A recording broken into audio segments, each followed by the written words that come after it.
పారిశుద్ధ్య సేవలపై ప్రైవేట్ సంస్థ రామ్కీతో జీహెచ్ఎంసీ చేసుకున్న ఒప్పందాన్ని వెంటనే రద్దు చేయాలని కోరుతూ బీఎంఎస్ ఆధ్వర్యంలో చాదర్ఘాట్లోని జీహెచ్ఎంసీ ట్రాన్స్పోర్ట్ కార్మికులు ధర్నా చేపట్టారు.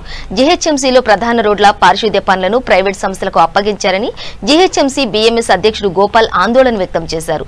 గ్రేటర్లో పారిశుద్ధ్య సేవలు ప్రైవేటీకరణను వెంటనే నిలిపేయాలని డిమాండ్ చేశారు.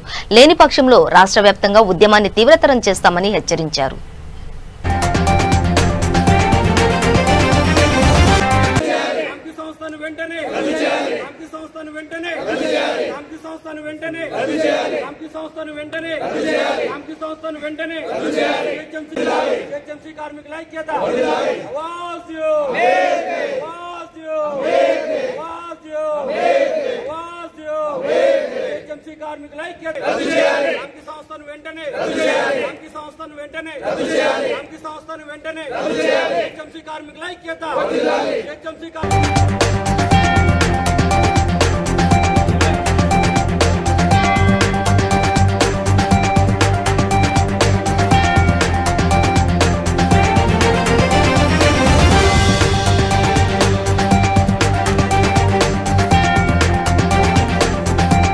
Go back, Ramki. Go back, Ramki. Go back, Ramki. Go back, Ramki. Go back, Ramki. Go back, Ramki. Go back, Ramki. Go back. ఈ రోజు మరి డ్రైవర్లు వాళ్ళ డ్యూటీ వాళ్ళు చేస్తున్నా కూడా డిఈ గారు, జోనల్ కమిషనర్ గారు, ఏఈలు వాళ్ళను బండికి పోనిస్తలేరు. స్వచ్ఛ సంరక్షణ అని హైదరాబాద్లో ఉన్నటువంటి అన్ని బిన్స్ను తీసేసి రోడ్ల మీద చెత్త వేపిస్తున్నారు. ఎందుకంటే ప్రజలకు ఇబ్బంది అయి ఎమర్జెన్సీ వచ్చి ఇదంతా ప్రైవేట్కి అప్పచెప్పి ఈడున్నటువంటి లోకల్ కార్మికులు, డ్రైవర్లు, లేబర్లు వీళ్ళు గత 25 సంవత్సరాల సంది ఇక్కడ చేస్తున్న వాళ్ళను పక్కకు జరిపి వీళ్ళ జీవితాలలో మట్టిపోయాలని ఆలోచన చేస్తున్నారు.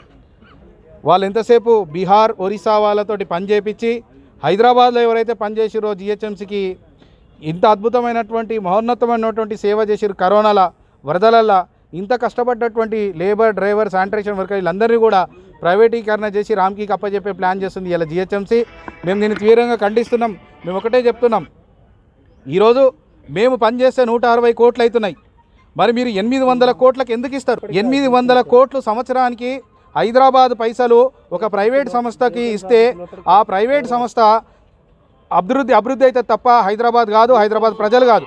అసలు హైదరాబాద్కి ఎక్కడి నుండి వస్తాయి ఇవన్నీ పైసలు అంటే హైదరాబాద్ ప్రజలు కట్టినటువంటి ప్రాపర్టీ ట్యాక్స్, హైదరాబాద్లో కట్టుతున్నటువంటి అనుమతులు ఏవైతే ఇండ్ల అనుమతులు ఉన్నాయో ఆ అనుమతుల వల్ల, ట్రేడ్ లైసెన్స్ వల్ల, ప్రాపర్టీ ట్యాక్స్ వల్ల, టౌన్ ప్లానింగ్ వల్ల జీహెచ్ఎంసీ డ్రైవర్, లేబర్ రేపు పొద్దున్నే లేచి శానిటేషన్ వర్కర్స్ ఈ సిటీ అంతా నిద్రపోతున్నప్పుడు వాళ్ళు లేచి పని చేస్తే వాళ్ళ పనిని మెచ్చుకొని ప్రజలు ఇచ్చినటువంటి ఒక పైసలే ఈ జీహెచ్ఎంసీకి వస్తున్నాయి. మరి ఈ జీహెచ్ఎంసీ పైసలు లేబర్, డ్రైవర్, ఉద్యోగి, కార్మికుడి మీద ఖర్చు పెట్టకుండా ప్రైవేటీ సంస్థకు 800 కోట్లు వేయడం దారుణం. మేము దీన్ని తీవ్రంగా ఖండిస్తున్నాం. హైదరాబాద్లో చుట్టుముట్టున్నటువంటి 1175 మంది స్లమ్లు ఇక్కడ నిరుద్యోగులు అయిపోతారు. ఒకవేళ రామ్కీ కంపెనీకి సంపూర్ణంగా